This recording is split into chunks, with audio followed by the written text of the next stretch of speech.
아들 이삭에게 복을 주셨고 이삭은 부엘라 헤로이 근처에 거주하였더라. 아멘. 오늘 말씀을 통해서 여러분 안에 먼저 주 안에 감사가 넘쳐나기를 간절히 소원합니다. 그리고 또 말씀을 통해서 믿음이 여러분 다음 세대로 굳건히 잘 지켜 이어질 수 있기를 주님의 이름으로 축복합니다. 여러분 사명을 다하면 주님 곁으로 가시겠죠. 언젠가는 그런 날이 올 겁니다. 그렇다면 여러분 이 땅에는 여러분에 관해 무엇이 남을까요? 우리의 삶 속에서 무언가를 남긴다는 것은 참으로 쉽게 보이면서도 이것이 내 삶 끝에 남는다고 하고 생각하면 좀 더 심각하게 우리가 고민을 하게 됩니다. 그래서 내가 원하는 대로 혹은 참 멋지게 무언가를 남긴다는 것은 어려운 일이죠. 우리는 종종 어느 날 무엇을 남길까 고민하며 하루를 시작하게 되죠. 뭔가 허무함 속에서 그런 생각들을 하게 될 수도 있고 또 사명의 자리에서 그런 생각을 하게 될 수도 있습니다. 그러다가 또 다시 잠자리에 들기 전에 그런 생각들을 하며 그렇게 하루를 마감할 때가 있습니다. 그런데 성도에게 무언가를 남긴다는 것은 단지 물질적이거나 혹은 현실적으로 무언가를 남긴다라는 것만 말하는 것은 아닙니다. 때로는 한 사람의 진심 어린 말이나 깊은 신앙이 세대를 넘어 큰 영향을 미치게 될 때가 있는 것이죠. 여러분이 무언가 물질적인 것 그리고 현실적으로 무언가를 남기는 것들도 매우 중요합니다만 여러분 입에서 나온 복음 한마디가 그리고 또 여러분이 살아낸 믿음의 신앙의 생활들이 다음 세대 전수에서 큰 영향을 미치게 된다는 것이죠. 그것이 다음 세대의 삶을 변화시키는 원천이 될 수 있습니다. 마치 강물에서 흐르는 물이 댐문을 열면 강둑을 따라 땅을 적시며 생명을 일으키듯 아브라함의 신앙은 그의 후손들에 흘러가 세대를 지나 하나님의 언약을 이어주는 생명의 기둥, 생명의 근원이 되었던 것입니다. 오늘날 우리 성도들 역시 이 하나님의 영원한 기업을 이어가야 할 책임이 있고 그 통로가 되어야 하죠. 이 영원한 기업, 하나님께서 주신 이 영원한 유산은 단지 우리 개인의 구원과 평안을 넘어 자녀와 후손이 하나님 안에서 영원히 살아가도록 하던 믿음의 씨앗이 되는 것입니다. 신학자 칼 바르트는 참된 신앙은 단순히 개인의 소유가 아니라 다음 세대에 이어져야 할 하나님과의 약속이다 이렇게 이야기를 했습니다. 아브라함과 믿음을 이어가는 세대인 이삭의 삶은 하나님 주신 복이 단지 한 사람을 위한 것이 아닌 모든 우리의 후손들을 향한 복 그리고 그것을 전 민족에게 우리가 전해야 될 사명이 있다는 것을 깨닫게 합니다. 믿음의 발자취를 남기며 하나님께서 시작하신 이야기, 그의 언약, 그의 지혜를 전하는 것이 우리가 후대에게 해야 될 사명이고 소명인 것이죠. 아브라함과 이삭의 삶은 이러한 믿음의 유산이 얼마나 귀한지를 오늘 본문을 통해서도 보여줍니다. 이는 물질적 상속이나 일시적인 유산이 아니라 영원한 하나님의 기업, 하늘의 기업을 유산으로 삼고 그것이 이삭과 그의 후대들에게 전해진 모습을 볼 수 있습니다. 창세기 25장은 이러한 영적 기업의 중요한 모습을 그리며 5절에 아브라함이 이삭에게 자기의 모든 소유를 주었고 라는 구절을 통해서 하나님이 주신 언약을 자손에게 전하는 신앙의 모습을 압축적으로 보여주고 있습니다. 우리가 받은 하나님의 언약은 단지 개인적인 마음의 평안을 위한 위로가 아니요 다음 세대를 위해 영원히 계승되어야 할 하나님께서 주신 이 땅에서 우리가 원하고 구하고 기도하는 영원한 생명을 위한 하나님의 기업입니다. 아브라함과 그의 후손을 통해 하나님께서 이뤄가신 역사처럼 우리도 세대를 이어 하나님의 축복을 전수하며 믿음의 계승을 이루어내야 할 것입니다. 오늘 말씀 통해서 하나님의 믿음, 전수, 계승에 대한 말씀의 지혜가 여러분에게 임하기를 축복합니다. 우리 5절을 한번 읽어보도록 하겠습니다. 아브라함이 이삭에게 자기의 모든 소유를 주었고, 아브라함이 자기의 소유를 주되 모든 소유를 주었다고 이렇게 25장 5절에서 담담히 그렇게 이야기를 합니다. 이것은 앞서 말한 것처럼 단순히 물질적 유산이 아니죠. 아브라함 이삭에게 전한 것은 하나님과의 언약, 그리고 하나님께서 그의 삶을 통해 약속하신, 하나님께서 축복하신 영적 모든 것을 통괄한 그 모든 것을 다른 자식이 아닌 이삭에게 유산으로 남겨주었다는 것입니다.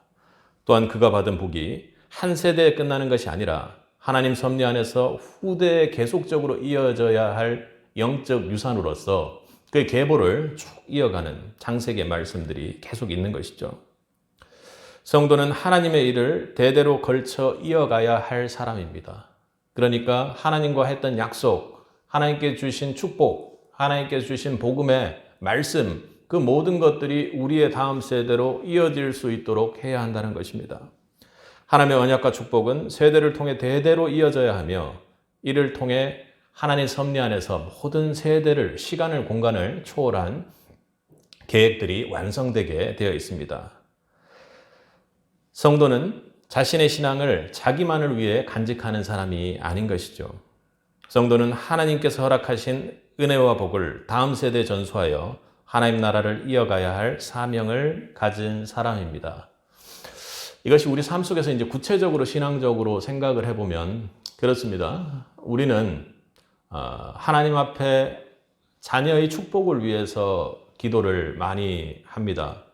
특히나 이제 수능이 다가오니까 절에도 그렇고 사찰, 불교 사찰들이 이렇게 거리에 있는 쪽도 그렇고 대형 교회들 보면 이렇게 현수막이나 플랜카드를 걸어서 수능 며칠 기도 이렇게 하면서 축복 기도를 그렇게 합니다.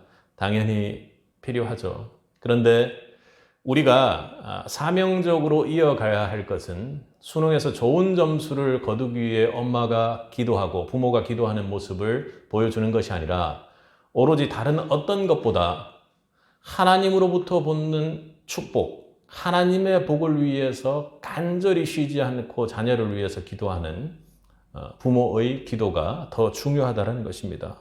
그러니까 나는 하나님 복 받기를 되게 좋아하는데요.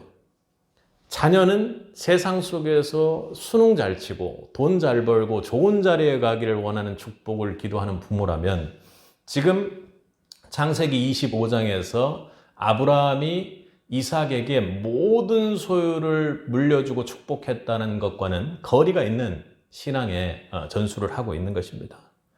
하나님께서 우리에게 베푸신 복은 우리 한 사람에게 머물러 있는 것이 아니라 자녀와 후손에게 내가 기쁘고 하나님 때문에 기쁘고 하나님 구원 때문에 행복했던 그 모든 축복들, 이 땅에서 누렸던 그 모든 축복들을 그대로 전수하는 것이 우리의 소명이라는 것입니다. 그래서 성도는 하나님께 받은 축복과 신앙을 자녀들에게 전하며 그들이 하나님 언약 안에 살아가도록 돕는 사명을 가진 자라는 것을 절대로 잊어서는 안 됩니다. 성도는 하나님께 주신 은혜를 나 혼자 간직하지 않고 세대를 이어 하나님께 영광 돌리는 사명을 지닌 사람입니다. 이것을 어떤 순간에서도 잊지 않아야 된다는 것입니다. 특히나 여러분들이 하나님께 더욱 나아가면 나아갈수록 그것을 좀 등한시하기가 쉽습니다. 저도 목회를 하다 보니 가족과 한 가정의 어떤 신앙이 전체적으로 하나님 쪽으로 갈 수 있도록 해야 된다는 생각은 있지만 그것이 사역 한가운데 있을 때는 때로는 어떤 의사결정에서 잊어버릴 때가 있는 것이죠. 여호수아는 하나님의 언약을 지키고 그 신앙을 다음 세대에 전하겠다는 굳은 결단을 백성 앞에서 선포했습니다. 그러니 우리의 신앙을 지키는 것뿐만 아니라 나와 내 집 가정도 하나님 앞에 하나님만을 섬기겠다고 그렇게 고백하고 신앙 결단하며 나아가는 것이 매우 중요하다는 것을 이야기했죠. 그는 가나안 땅에 들어가기 전 모든 이스라엘 백성들 앞에서 결단을 남깁니다. 나는 오직 여호와를 섬기겠다 이렇게 말하는 것이 아니라 오직 나와 내 집은 여호와를 섬기겠노라 이렇게 고백을 했습니다. 그의 자녀와 가정이 온전히 하나님을 섬기는 길을 따를 것을 그렇게 약속했던 것이죠. 여호수아의 이 고백은 개인적인 신앙 고백이 아닙니다. 그는 자신의 가족과 후대에게 하나님을 섬기는 것을 유산으로 남기겠다는 결단의 표현인 것이죠. 이와 같이 성도는 가정과 공동체에 하나님을 섬기는 신앙을 계승하며 이를 통해 하나님의 약속이 대대로 이어지기를 소망해야 하는 것입니다. 그 중요한 순간에 신앙이 단지 나의 세대에만 매우 중요하다고 하나님을 섬기겠다고 고백하는 것이 아니라 우리 전체 전 가정이 이스라엘 전체가 하나님을 섬겨야 한다고 그렇게 이야기를 했던 것입니다. 여호수아의 오직 나와 내 집은 여호와를 섬기겠노라 하는 고백은 자녀와 후손에게 신앙을 전수해야 할 우리의 책임과 결단이 매우 중요하다는 것, 그리고 우리가 신앙으로 하나님의 축복을 누리기 위해서 그 앞에 결단에서 매우 중요하다는 것을 보여주는 것이죠. 그리고 성경에서는 그렇게 우리의 고백으로 멈추라고 가르치는 것이 아닙니다. 하나님께서는 자녀들에게 대대로 하나님을 섬기는 것에 대한 것을 가르치라고 명령하고 계십니다. 시편 78편 5절에서는 이렇게 이야기를 합니다. 우리 한번 찾아볼까요?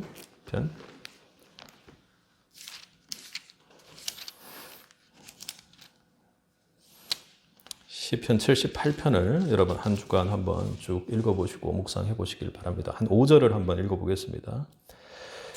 여호와께서 증거를 야곱에게 세우시며 법도를 이스라엘에게 정하시고 우리 조상들에게 명령하사 그들의 자손에게 알리라 하셨으니. 아멘. 그러니까 하나님께서 명령하기를 하나님의 율법과 도를 여호와께서 증거를 야곱에게 세우고 그리고 율법을 이스라엘에게 정하시고 우리 조상들에게 명령하시기를 그들 자손에게 알리라고 명령하셨습니다.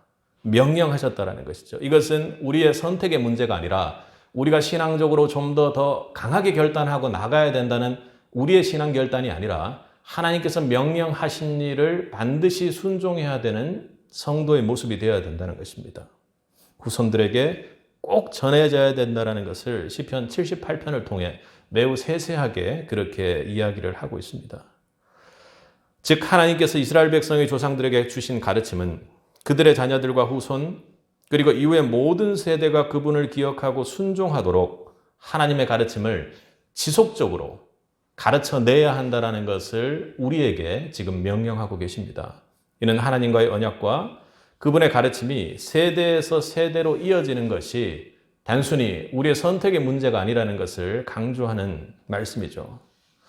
앞서 칼바르트의 이야기를 인용해서 조금 바꾸어 강화해서 생각해 보자면 우리의 참된 신앙은 단순히 개인의 소유에서 머무는 것이 아니라 다음 세대에 전해져야 할 하나님의 명령에 순종하는 일이다. 이렇게 우리가 고백할 수 있을 것입니다. 아브라함이 하나님께 받은 복을 아들 이삭에 전수하며 언약을 이어갔던 것은 그가 하나님의 언약을 대대로 이어가야 한다라는 순종의 연장선상에 있었다라는 것을 여러분 꼭 가슴속에 새기기 바랍니다.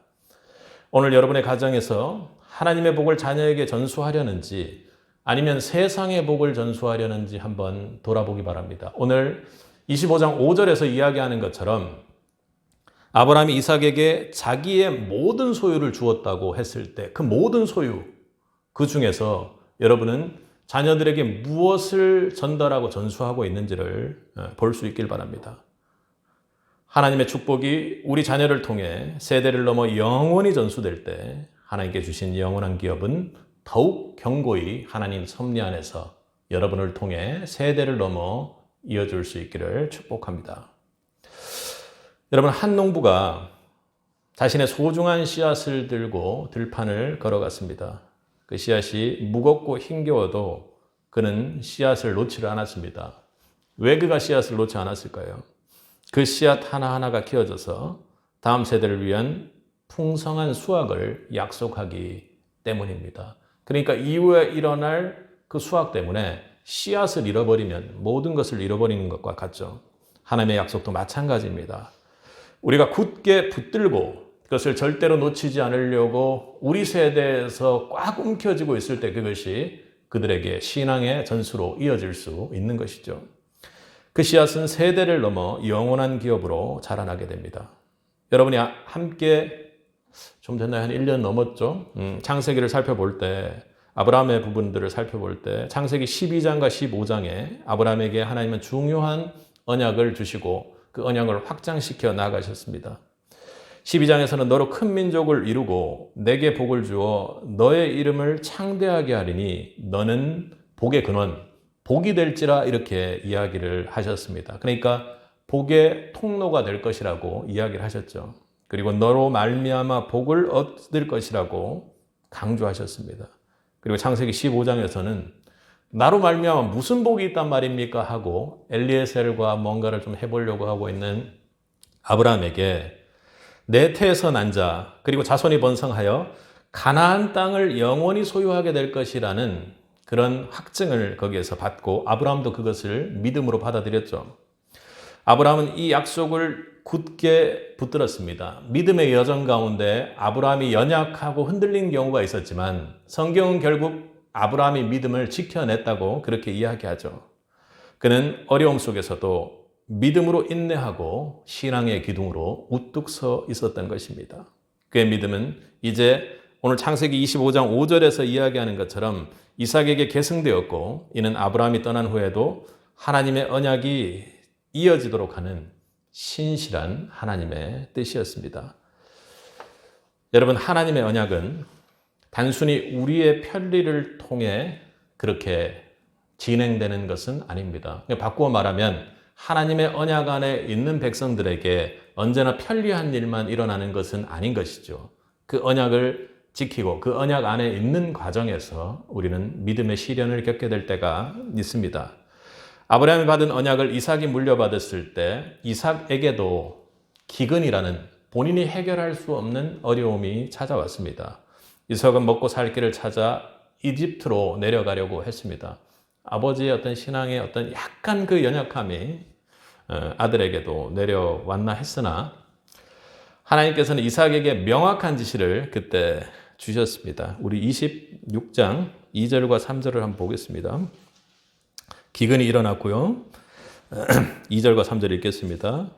26장입니다. 여호와께서 이삭에게 나타나 이르시되 애굽으로 내려가지 말고 내가 네게 지시하는 땅을 거주하라.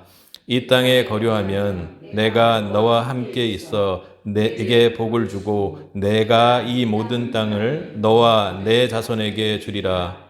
내가 내 아버지 아브라함에게 맹세한 것을 이루어 그렇게 복을 받게 될 것이다. 이렇게 이야기하셨죠. 그런데 하나님 말씀에 따라 이삭은 애굽으로 내려가지 않고 하나님께서 명하신 땅에 머물면서 언약을 굳건히 붙들었습니다.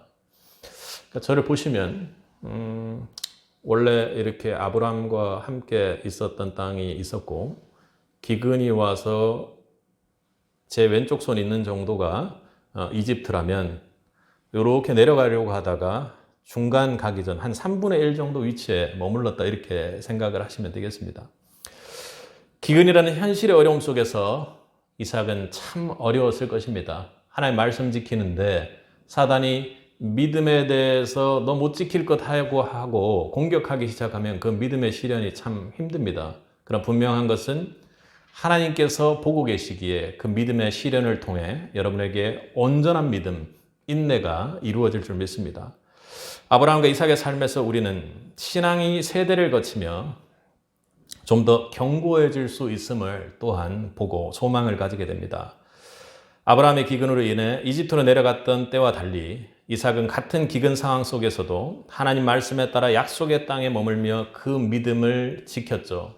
그러니 여러분 혹 여러분이 자녀들에게 믿음을 전수하는 과정에서 내가 연약한 모습 때문에 자신을 정죄하거나 혹은 내가 이렇게 살았으니 자녀 때도 뭔가 나보다 더 안 좋은 상태가 되겠다고 자책하지는 마시기 바랍니다.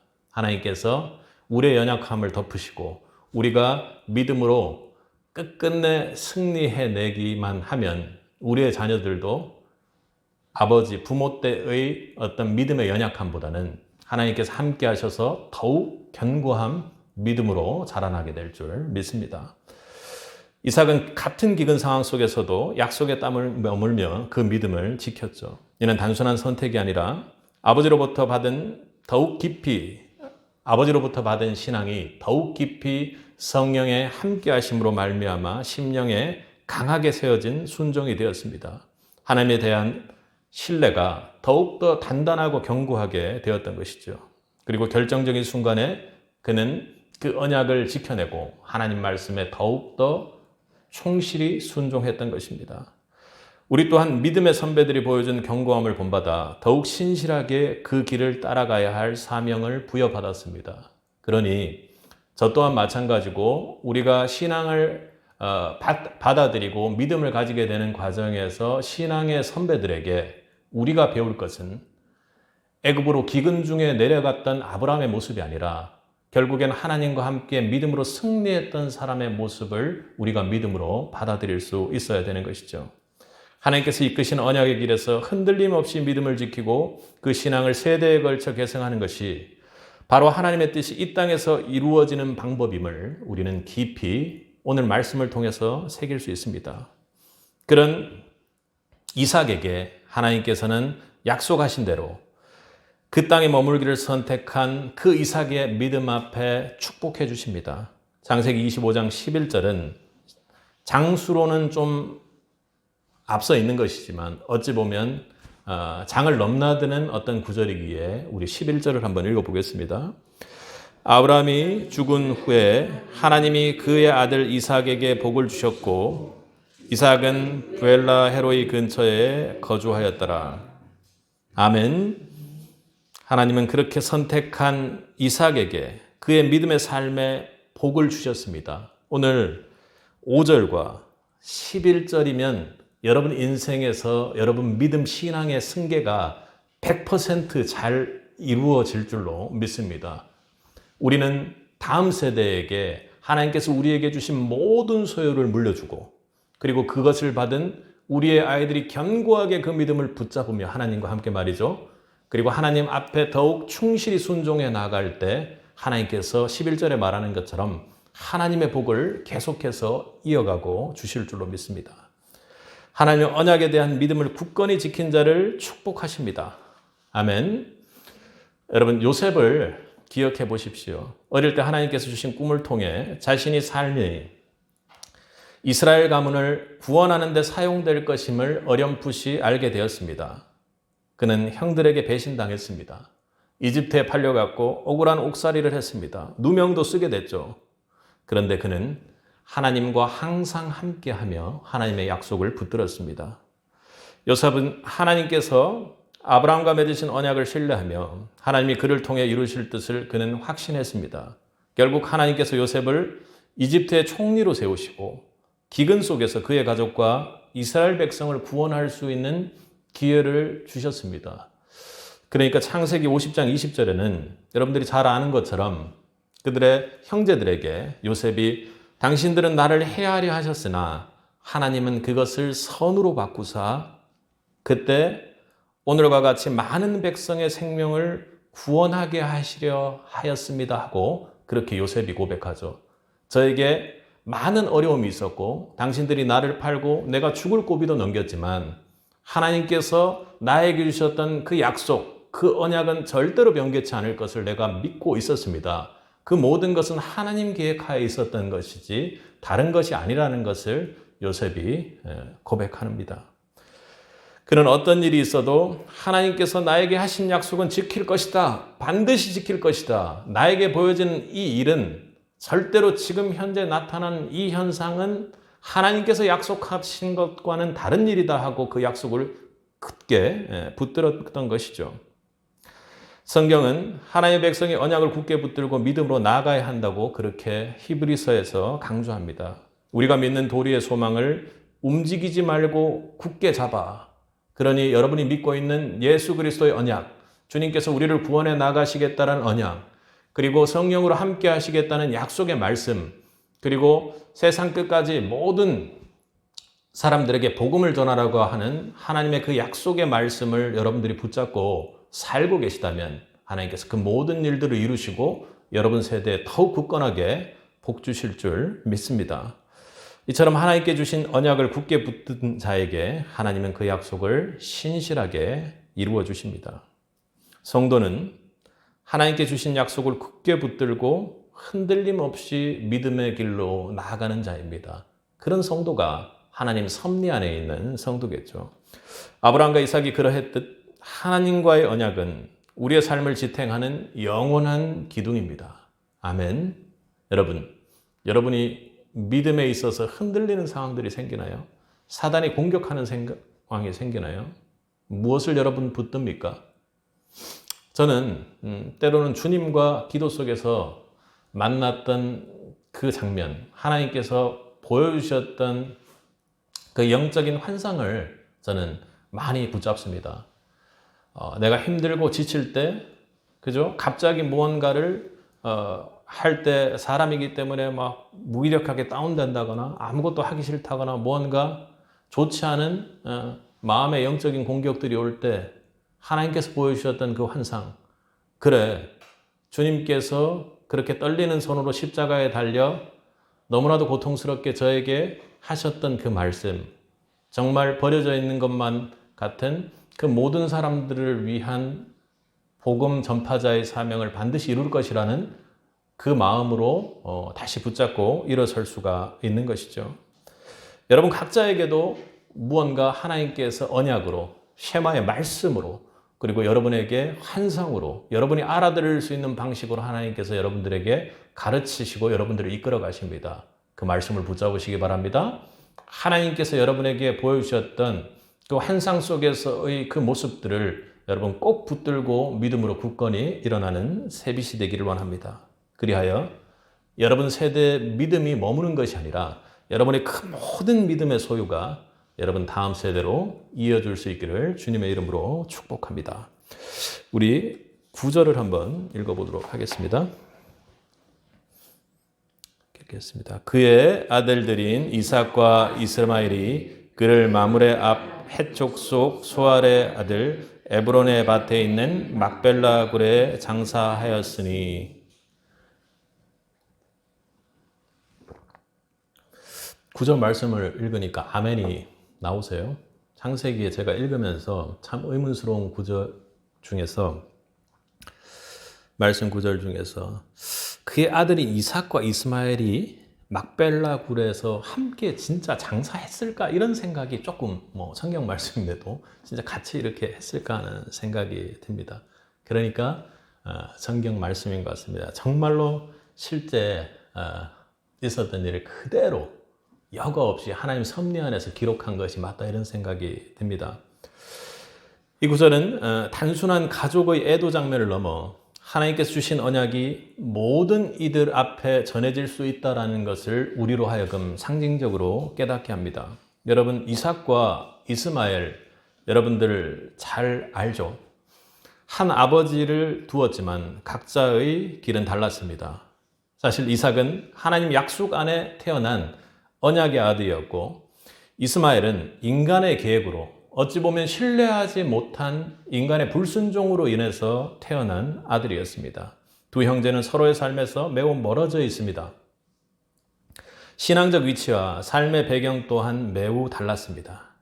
그들의 관계 속에서는 깊은 골이 있었고 각자의 길 가운데 서로 어찌 보면 부딪히지 않고 살아가게끔 오늘 25절 이하에 아브라함이 이삭에게 모든 소유를 주었고 하면서 자기의 서자들에게도 재산을 주어 이렇게 분리될 수 있도록 하나님 섭리 안에서 하나님 복이 정상적으로 잘 이어질 수 있도록 그렇게 하나님께서 섭리하시기도 했습니다.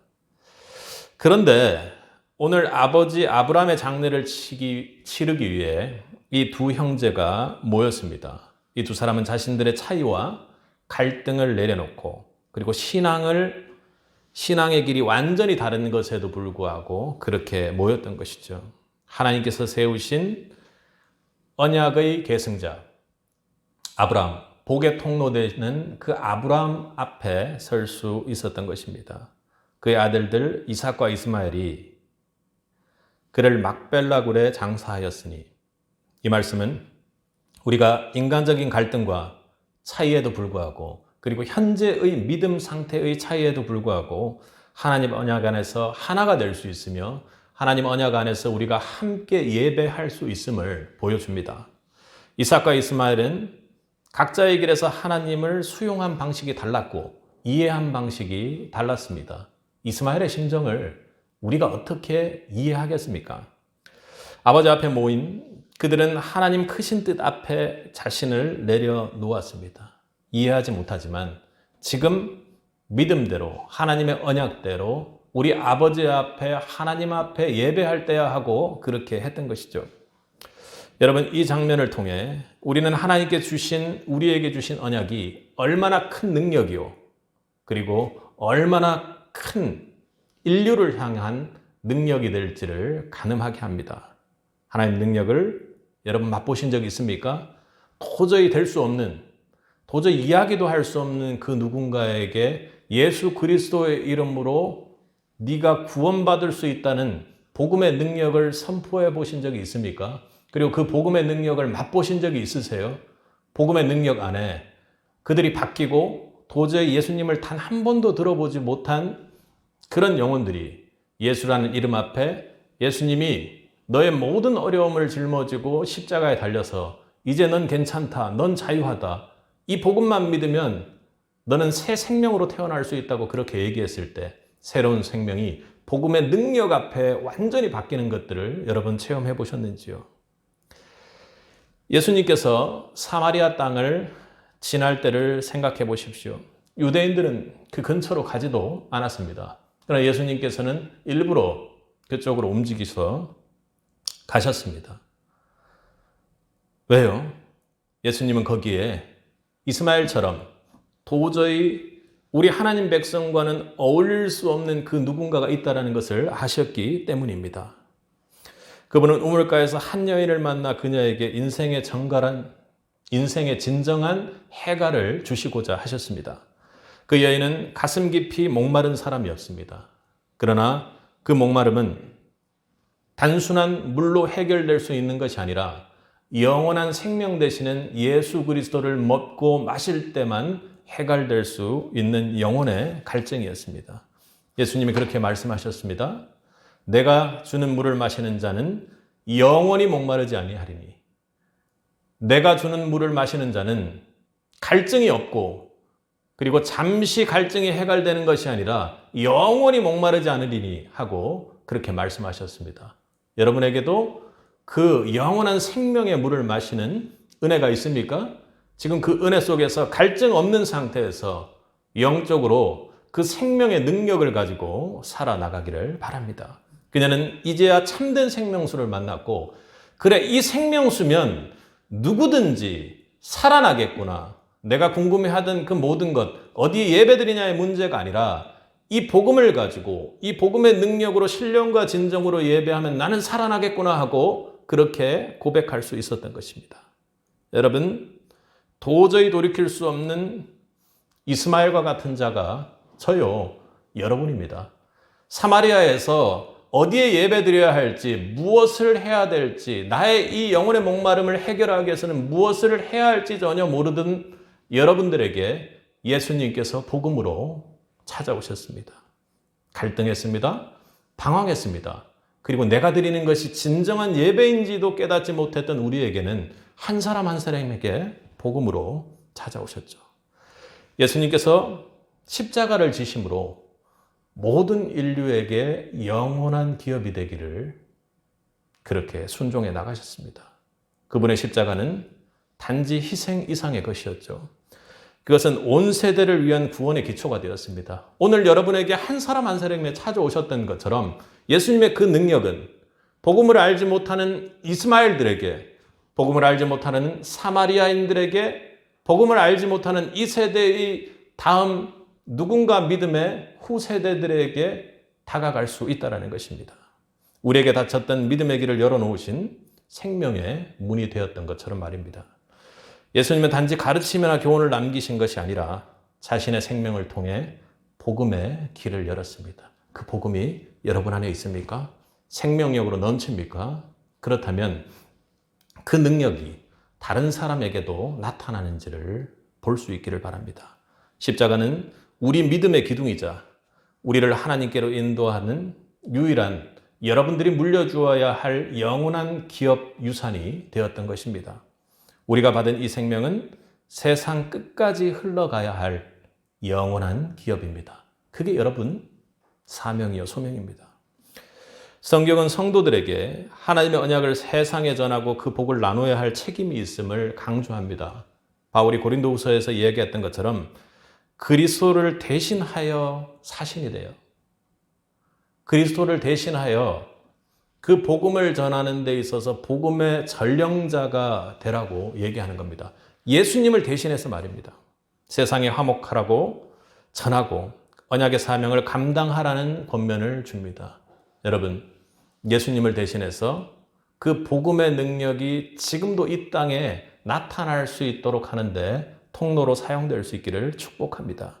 여러분, 그것은 디모데후서에서 얘기하는 것처럼 이 마지막 때를 어떤지, 내 지금 상황이 어떻든지, 그리고 지금 상황이 어떠어떠해서 이야기할 것이 아니라 때를 얻든지 못 얻든지 항상 주의 복음을 전파하는데 힘쓰는 자가 여러분이 되어야 할 것입니다. 하나님의 언약을 전하는 책임을 지고 나아가기를 주님의 이름으로 축복합니다. 여러분, 하나님 언약 안에 담긴 복음은 성도가 세상에 전해야 할 영원한 사명입니다. 창세기에서 이삭과 이스마엘이 함께 아브라함을 장사하는 장면은 복음이 단지 우리 가정과 이웃을 넘어 믿음을 알지 못하는 사람들에게도 하나님의 언약이 이어져야 함을 보여주는 상황입니다. 단지 가족들만 좋으면 돼, 내 자식들만 괜찮으면 돼 하는 그런 믿음의 폐쇄적인 부분이 아니라 복음의 능력을 보는 것이요, 복음의 능력이 우리의 믿음의 후손들에게 이어져서 복음이 얼마나 사람들을 살리는지를 보는 것이 이 땅에서 여러분들이 해야 할 사명인 것이죠. 복음이 우리의 경계를 넘어 예수님을 모르는 사람들, 영적인 다음 세대로 전해져야 하는 것입니다. 여기서 다음 세대는 우리가 일반적으로 이야기하는 어린 사람들만을 이야기하는 것은 아닙니다. 믿음의 선배로서, 먼저 믿은 자로서 그 믿음을 받게 되는 다음 세대를 모두 말하는 것이죠.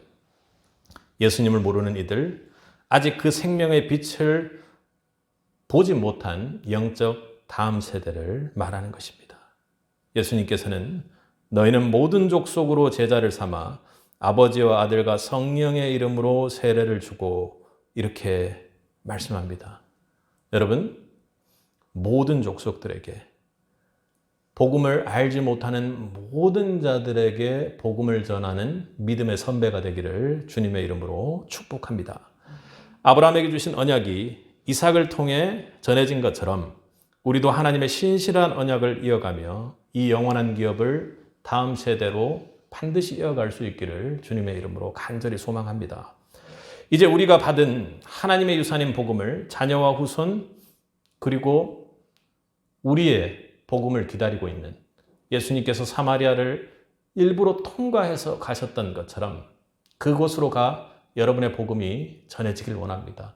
다음 세대에 단순히 여러분들의 복음 제시의 복음, 그것도 매우 중요한 것입니다만 여러분들이 그 복음을 통해서 하나님을 통해 받은 모든 축복들, 그리고 하나님과 함께하며 여러분들이 복음 속에서 변해왔던 인격의 열매들까지도 모든 것이 전수해야 될 대상이 될 것입니다.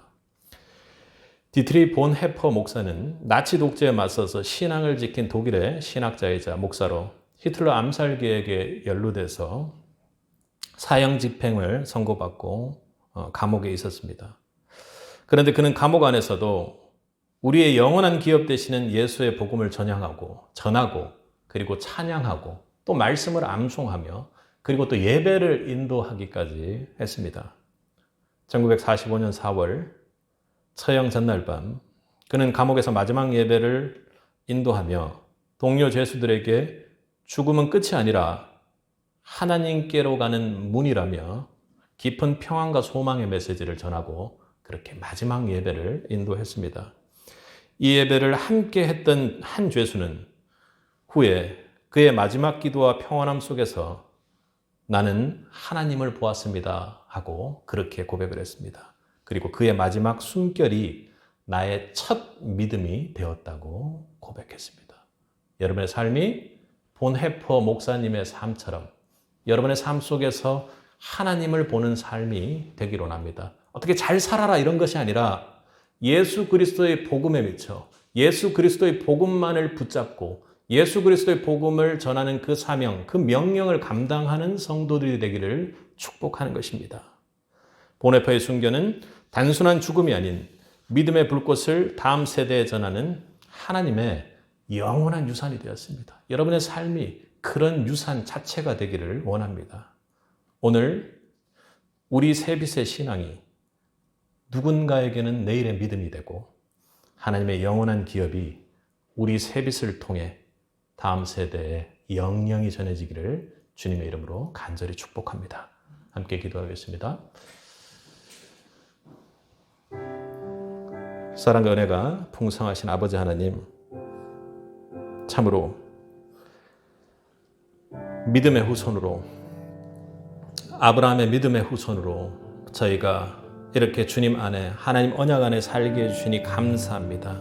저는 우리 모두는 하나님의 모든 영원한 기업의 유산을 받은 자임을 고백합니다.